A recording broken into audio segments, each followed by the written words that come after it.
Abra sua Bíblia em 1 Coríntios, capítulo 11.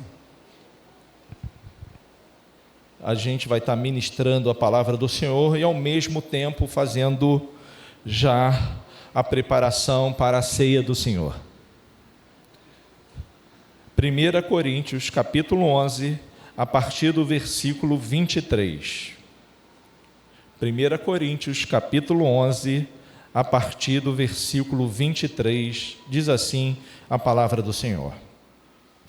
Pois recebi do Senhor o que também lhe entreguei, que o Senhor Jesus, na noite em que foi traído, tomou o pão, e tendo dado graças, partiu e disse: isto é o meu corpo, que é dado em favor de vocês. Façam isto em memória de mim. Da mesma forma, depois da ceia, ele tomou o cálice e disse: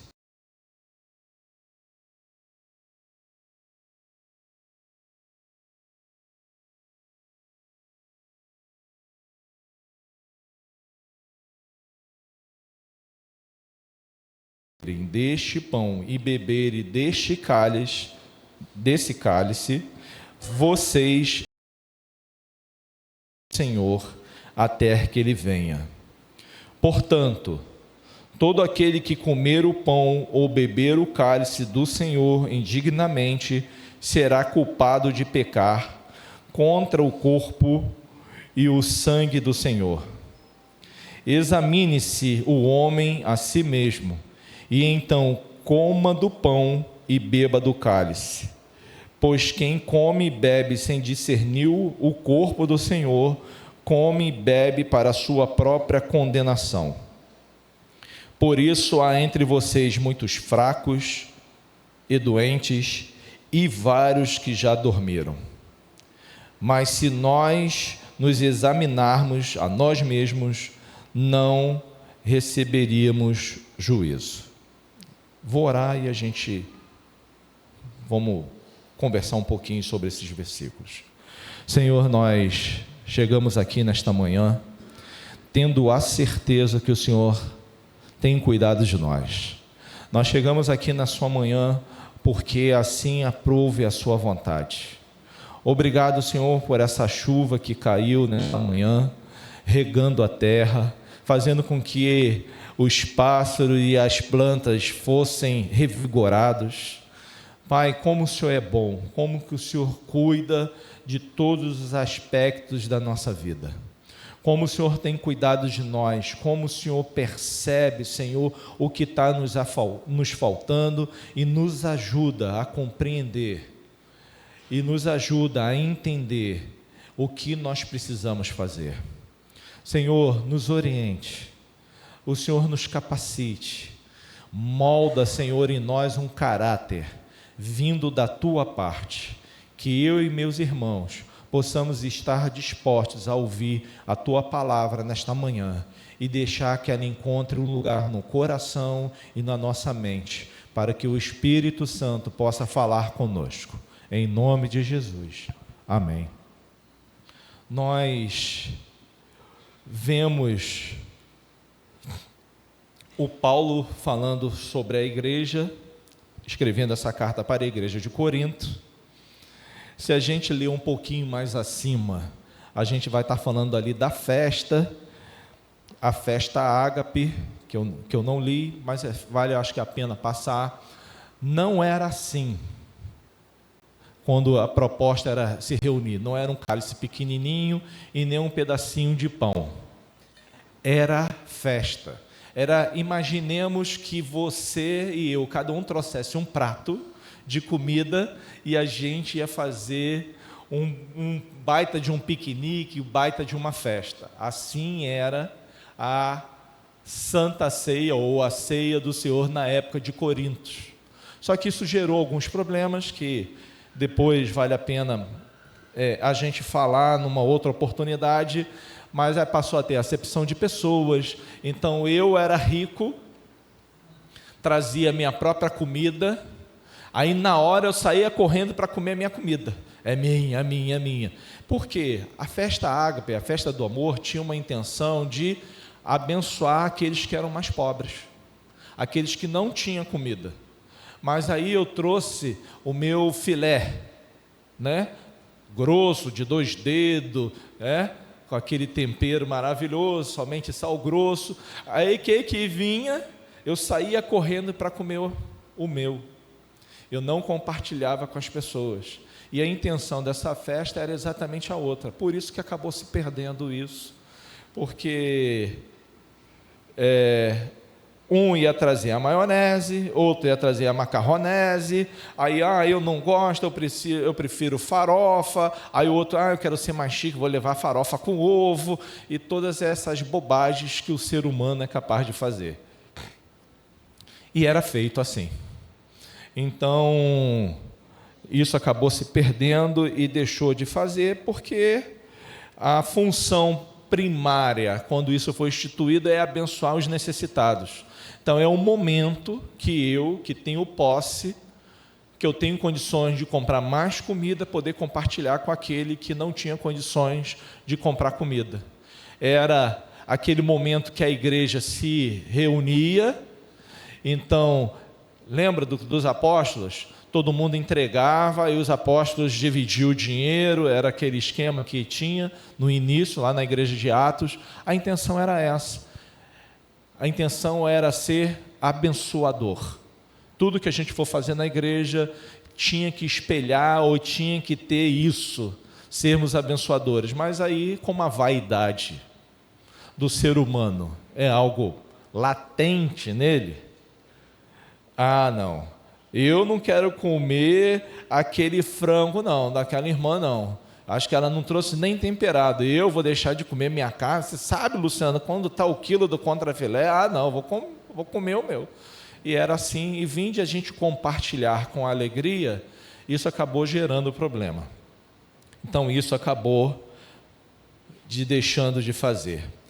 Mas é muito interessante essa questão que ele começa, pois eu recebi do Senhor o que também lhes entreguei.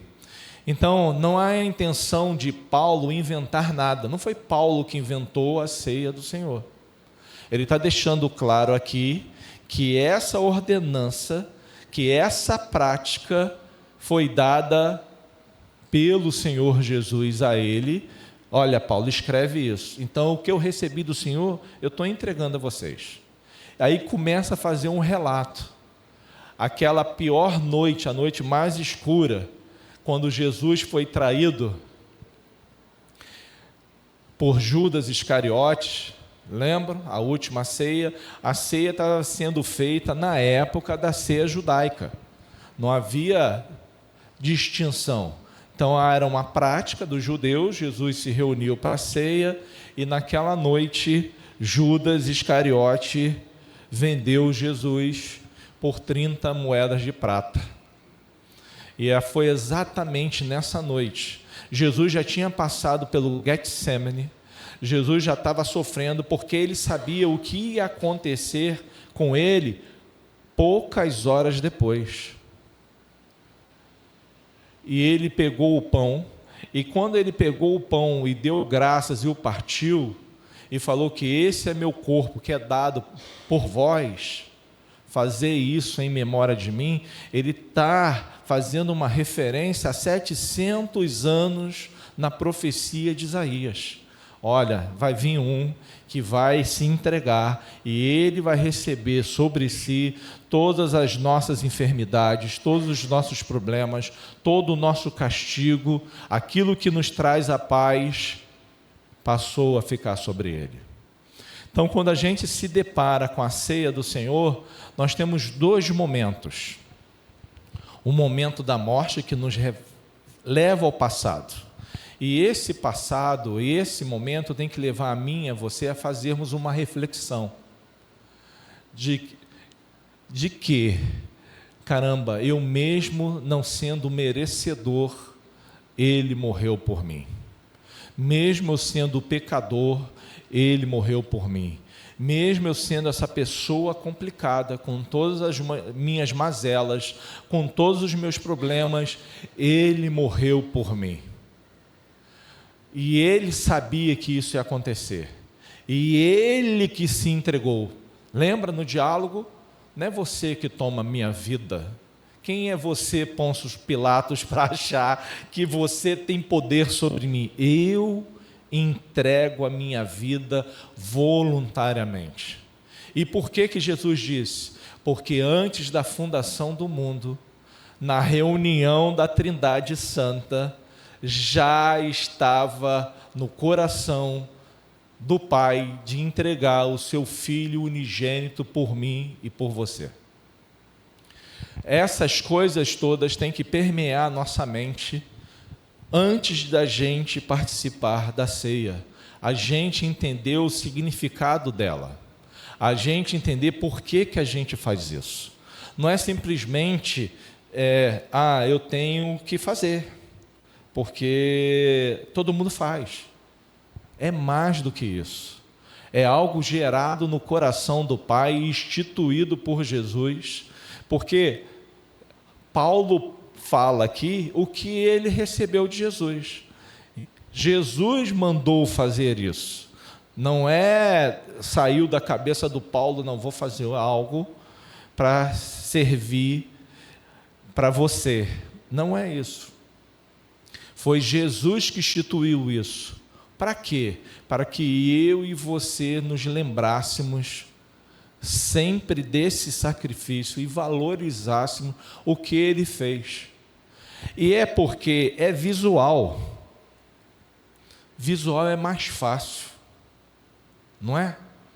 Isso não gera um impacto na sua vida, porque você vai olhar aí para o pedacinho do pão e vai fazer uma reflexão.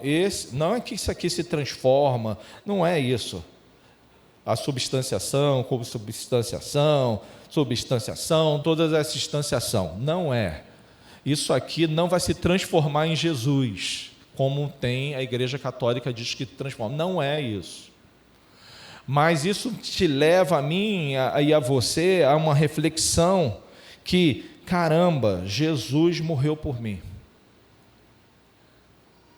Eu pensei em fazer algo tipo que o Felipe fez, de botar algo aqui, mas aí eu ia botar a paixão de Cristo, você imagine, né?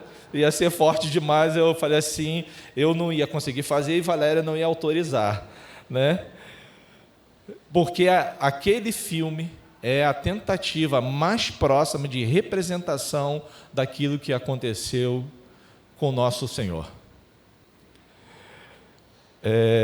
E é terrível ver aquelas imagens, né? A Valéria acho que só conseguiu ver uma vez, não viu de novo. Muitas pessoas não viram de novo, porque é pesado demais, né? Você vê aquele chicote romano que tinha osso na ponta, agarrar e tirar. E Ele fez isso por mim e por você. E Ele sabia que ia passar por isso. Foi totalmente voluntário. É um amor sem igual, é um amor que não dá para a gente dimensionar. E Ele fez, e Ele instituiu isso, é para você lembrar disso. Olha, é o corpo de Cristo que foi partido e moído pelos nossos pecados. Aquilo que traz a paz estava sobre Ele, e significa que os meus castigos, os meus vacilos, tudo de ruim que eu pudesse fazer ou ainda venha fazer, Ele levou sobre si. A manifestação de Jesus na cruz é a finalização do final de qualquer sacrifício. A partir desse momento não há mais necessidade nenhuma de haver sacrifício. Tudo que foi falado, tudo que foi dito, tudo que foi apontado no passado, no Velho Testamento, concluiu e foi concluído em Cristo Jesus. E é muito importante a gente pensar que, da mesma forma, Ele toma o cálice, Ele diz que o cálice é o cálice da nova aliança no meu sangue. Ele não revez, toda aliança no passado apontava para isso, para o sangue. E ele fala: olha, aqui está o final da aliança. O meu sangue, que vai sair do meu corpo, quando for pregado no madeiro, quando entrarem aqueles pregos em mim, quando fui chicoteado, quando colocou a coroa de espinho em cima de mim, na minha cabeça, esse sangue é o sangue da nova aliança. É um sangue que não rompe. É um sangue que você não precisa fazer outros sacrifícios. Todo o Velho Testamento você tinha que fazer sacrifícios, mais sacrifícios, porque aquele sangue daquele animalzinho não era suficiente para sempre. Era suficiente somente para aquele pecado, somente para uma função específica. O sangue de Cristo Jesus não. O sangue de Cristo Jesus é eterno. Quando ele falou na cruz, está consumado, que ele morreu, algo que não deveria ter acontecido, porque a pessoa que era crucificada normalmente ficava dias sofrendo. Jesus, de uma forma milagrosa, e entendimento do Pai que já está tudo concluído, ele falece.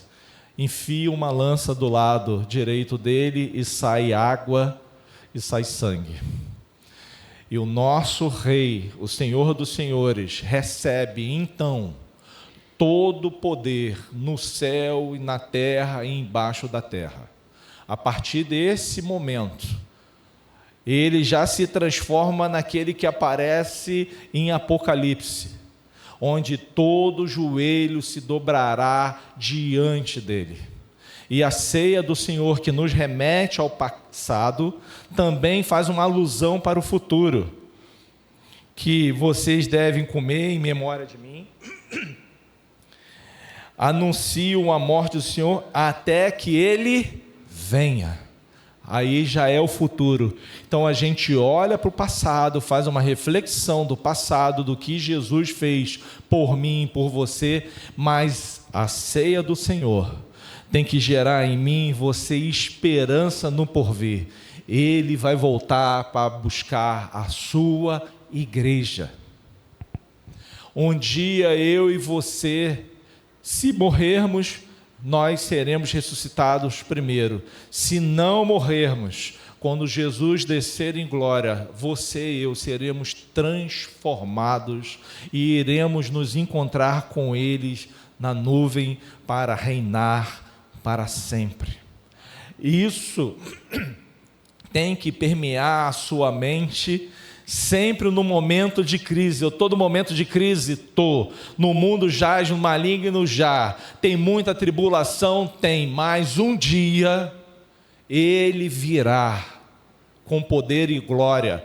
E no céu não vai ter tristeza, não vai ter choro, não vai ter eu achar que eu estou errado ou o outro que está certo, não vai ter corrupção, não vai ter absolutamente nada disso. Nós que vemos hoje como em oculto, veremos face a face. Eu não vi Jesus, não conheço quem viu Jesus, mas um dia todos nós veremos Jesus face a face. E isso tem que gerar em mim e em você vontade de mudança. E é por isso que ele propõe uma coisa aqui: não participe da ceia do Senhor de qualquer maneira. Ele pede para você se examinar, é um autoexame. Não sou eu que vou dizer, Marco, você tem condição ou não tem condição. Não é isso.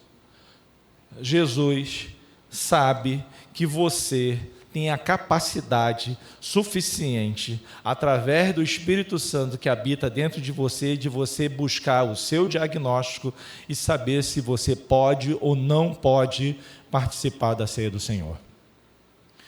A proposta é: examine-se o homem a si mesmo, então coma do pão e beba do cálice, mas você tem que se examinar por quê. Por que que eu e você não devemos comer ou beber indignamente? Uma das coisas que a gente tem que entender é o que ele simboliza. Foi exatamente o que eu falei para vocês. Você que quer participar da Santa Ceia ou da Ceia do Senhor, você entende que Jesus é o Salvador da sua vida? Você entende que Ele perdoou os seus pecados? Você tem a noção que você foi salvo mediante a graça? Porque eu e você, se a gente for participar não tendo pecado, ninguém vai participar. Mas eu tenho pecado, e porque eu posso participar de forma digna, porque eu entendi o que isso representa. Eu sei que quantas vezes eu pecar, tem um advogado para lutar por mim e pelas minhas causas, Jesus de Nazaré. Agora, por que a gente tem que se examinar? Para não tratar isso aqui como uma bobagem. Não é bobagem. Tem efeitos espirituais. Se você não participa de forma digna, o que a palavra diz? Doentes, fracos e aqueles que morrem. É morrer mesmo, ir para o caixão. Eu e você temos que ter a referência e a capacidade de entender. Eu não posso tratar a ceia do Senhor como mais alguma coisa. Lembra que de Deus não se zomba? Eu tenho que ter a noção. Jesus é qualquer um. Se eu tenho esse pensamento, eu posso participar da ceia? Claro que não. Se eu não quero ter o meu pecado perdoado, que se eu insisto, eu sou um adúltero e continuo insistindo no meu adultério, e eu não quero mudar de vida, eu posso participar da ceia? Não, porque eu vou estar tratando isso como qualquer coisa, e não com o respeito e não com o memorial necessário. Eu não estou dizendo que você, Luciano, eu xinguei um palavrão, não vou poder participar. Não é isso que a palavra de Deus diz. Eu briguei com a minha esposa, então não vou poder participar. Não é isso que a palavra de Deus diz. Quando você tem que olhar para si, é saber, eu estou menosprezando isso? Eu estou tratando isso que Jesus instituiu, como qualquer coisa, de forma banal? Tanto faz como tanto fez. É isso que eu estou falando para você. A minha conduta, a minha reflexão de só eu entender que Ele é o Salvador da minha vida, que Ele morreu por mim, que os meus pecados foram perdoados, isso me leva a uma reflexão de poder participar da ceia. Por quê? Porque eu quero mudar a minha vida. Aí eu queria abrir um parênteses. 2 semanas aí estão falando de masculinidade do homem, né? O farol e a forja, né? Um troço aí, né? Que está tendo, que vai ter em julho, que é um cara da Globo, que está falando, isso está nas redes sociais. Eu e você, homens da igreja, nós temos a minha responsabilidade, e a sua responsabilidade está escrito na Bíblia. Mas normalmente a gente só quer falar da mulher. Mulher seja submissa aos seus maridos. Mas a galera não gosta de ler que o marido tem que amar a esposa como Cristo amou a igreja e se deu por ela.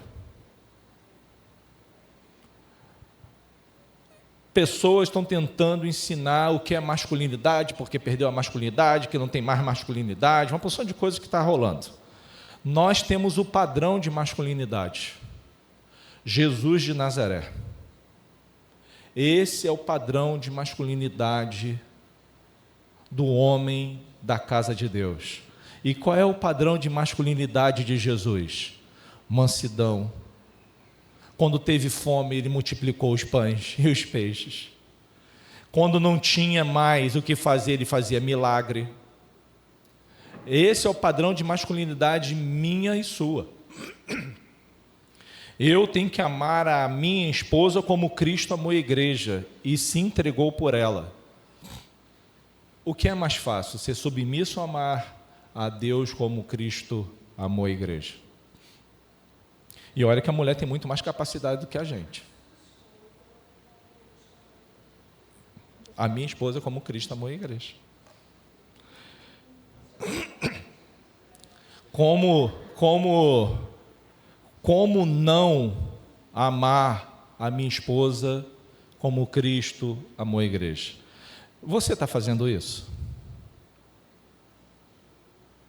É algo que a gente tem que se perguntar. Faz parte do examinar-se a si mesmo. Qual é a honra que eu estou dando à minha esposa? Eu estou protegendo a minha esposa? Estou viabilizando a vida da minha esposa? Estou salvaguardando a minha esposa de problemas? Estou protegendo a minha esposa? Eu vou entregar a minha esposa sem mancha e sem ruga?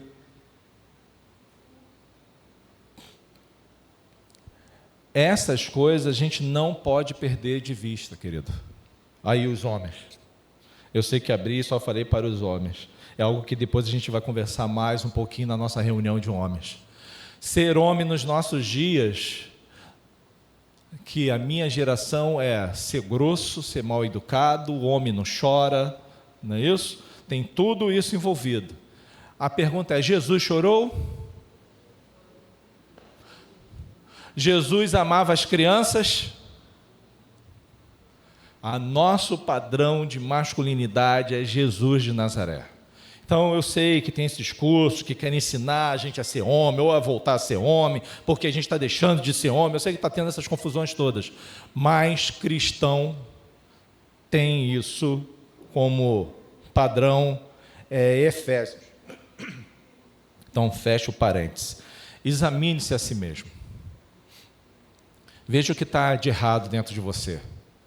O que você quer mudar? Qual é a atitude que você quer que seja transformada? Qual é o seu pensamento que você quer que seja transformada? Você é aquela pessoa que tudo dá errado na sua vida, você só vê as coisas erradas, você diz para você que você não tem sorte, que você não serve para nada, é assim que você vive? O que precisa ser mudado? Quais são as vitórias que você quer alcançar na formação do seu caráter e crescer como pessoa? Luciano, está faltando amor, eu não consigo amar a ninguém. Ok, peça ao Senhor. Eu quero ter mais empatia, Luciano. Eu quero ter mais amor. Eu quero saber dividir mais as minhas coisas. Eu sou um pão duro. Eu não gosto de dividir. Quando você fala de oferta, me estremece todo, porque eu não gosto de dividir nada que eu tenho e que eu faço. Gente, nós somos diferentes e Deus conhece todas as nossas necessidades. Você acredita nisso? Você acredita que Deus está falando no seu coração? A Igreja Batista Provisão só tem um objetivo aqui: é tentar ensinar desse púlpito coisas baseado nas Escrituras para que você mude de vida, para que você seja mais valente, menos covarde, que você ouse mais, que você tenha fé, que você perceba as lutas espirituais, que você perceba que a gente vive realmente confusões e a gente tem como se safar dessas confusões. Enfim, eu e você iremos participar já já do pão e do cálice. Já estamos convencidos de que Jesus é o Senhor da minha vida. Já estou convencido que o castigo que trouxe a paz para mim, Ele levou. A minha dignidade já está ficando clara para mim poder participar. O que está faltando é apenas eu me examinar. Você está triste? Está frustrado? Você chegou aqui com raiva, desanimado, descontente? Está faltando esperança na sua vida? É o momento de você já começar a falar com o Senhor.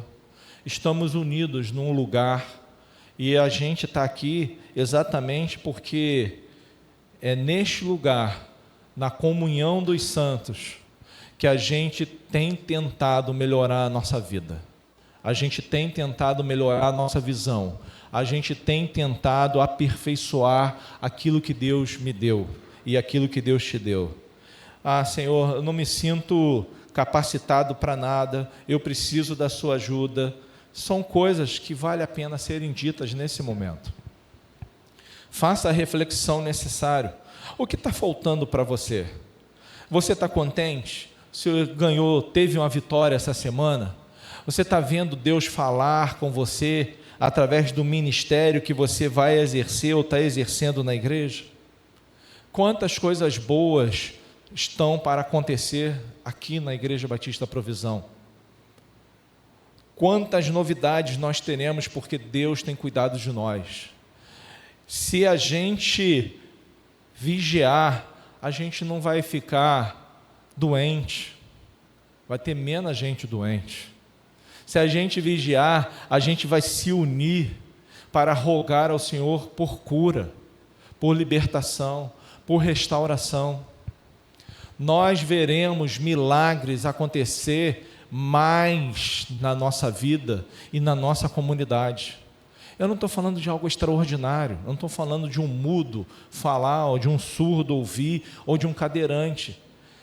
Mas o que é uma surdez para o nosso Deus? Não é nada. O que é um cadeirante para o nosso Deus? Deus tem a capacidade de transformar ou de trazer à existência aquilo que não existe, ou fazer vivificar aquilo que já morreu. Nós temos que crer nessas coisas. Amém, querido? Você está conseguindo perceber o que Deus quer falar com você nessa manhã? Não diga para Deus as suas limitações e fique satisfeito com elas. Diga para Deus as suas limitações, mas ouse em querer superar todas elas. Deus, eu não consigo fazer. Eu tenho um problema com a minha mãe, não consigo perdoar. O meu irmão me apunhalou, o meu ex-marido, seja o que for, querido. Deus está disposto a transformar a sua vida e botar um ponto final nessa dor que você sente no seu coração. Queria convidar os irmãos que vão estar servindo, o Ministério de Música também, por favor.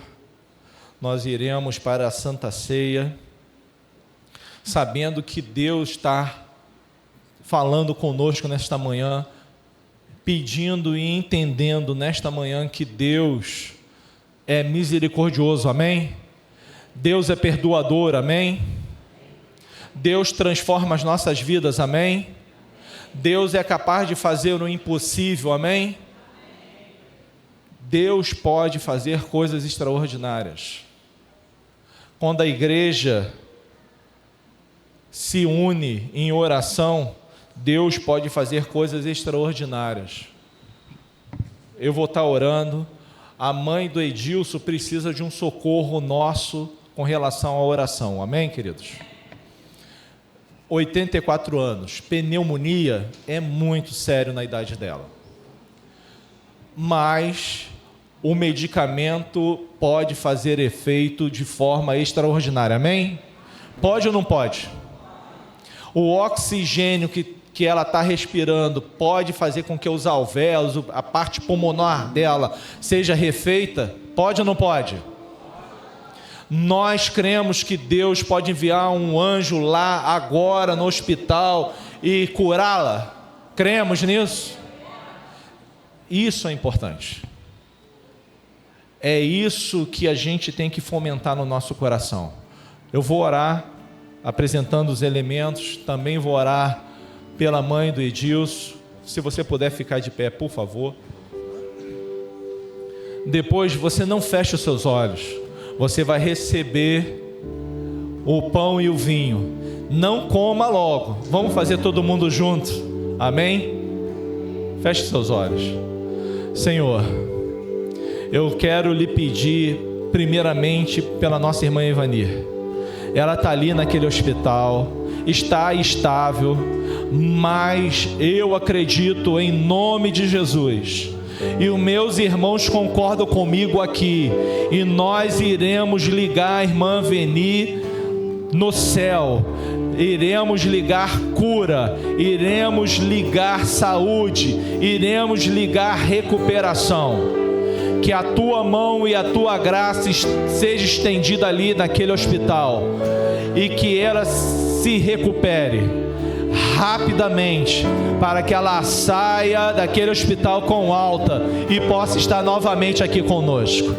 Nós apresentamos os elementos: o pão que simboliza a tua carne, o teu corpo; o vinho que simboliza o teu sangue, a nova aliança. Que a gente possa perceber e participar de modo digno, Senhor, para que a gente tenha saúde e esclarecimento.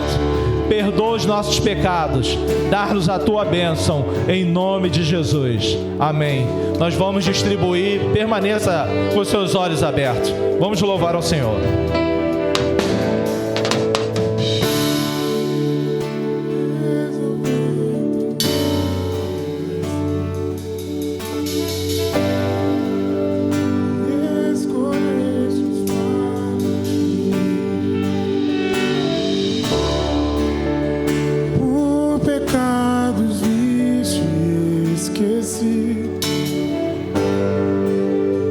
Mesmo assim se entregou.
Alguém não recebeu? Todos já receberam? Todos receberam. Pegue o pão.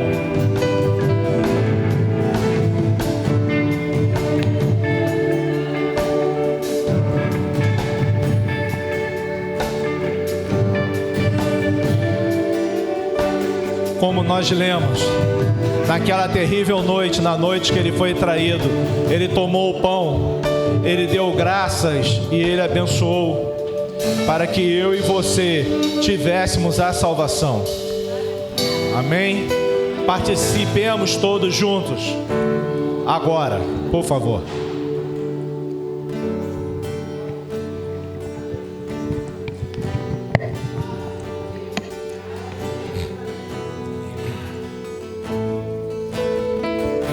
Semelhantemente, ele tomou em suas mãos um cálice, e dentro desse cálice havia o vinho, que tipifica o sangue dele, e é o sangue da nova aliança, é o sangue da reconciliação, é o sangue da restauração, é o sangue que tem a capacidade de transformar a mim e a você. É o sangue que pode gerar em mim e a você um coração abençoador, um coração perdoador, um coração que queira andar mais uma milha. Esse é o sangue de Jesus. E Ele vai te purificar e te purifica de todo mal. É por causa desse sangue que nós, Igreja Batista Provisão, estamos aqui nesta manhã. Esse sangue que ecoou há 2000 anos atrás, continua caindo da cruz e transformando você e transformando a mim. Participemos todos até que Ele venha.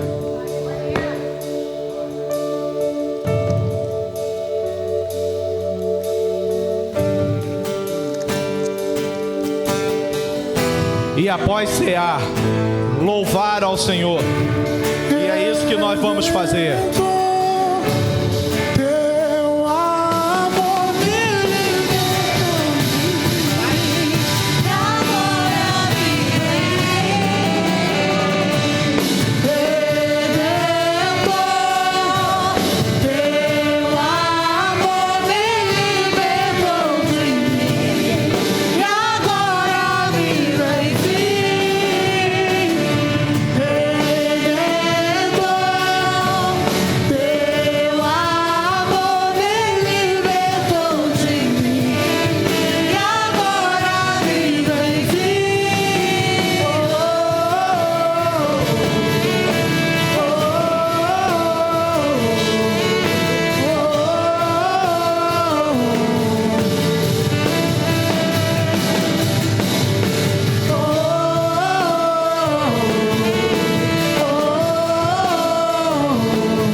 O desejo do meu coração é que o amor de Deus seja abundante na sua vida. A graça do Senhor Jesus possa ser sempre permanente. E as doces consolações do Espírito Santo recaia sobre a sua vida, agora e sempre, em nome de Jesus.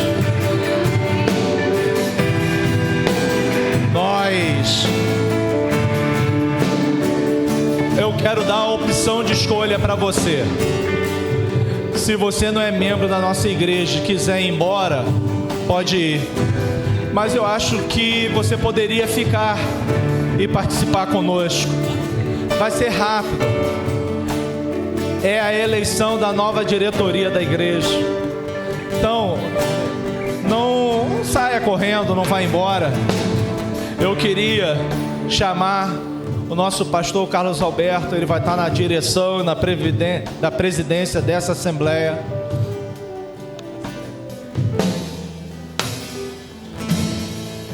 Antes de passar a palavra para que ele abra a assembleia,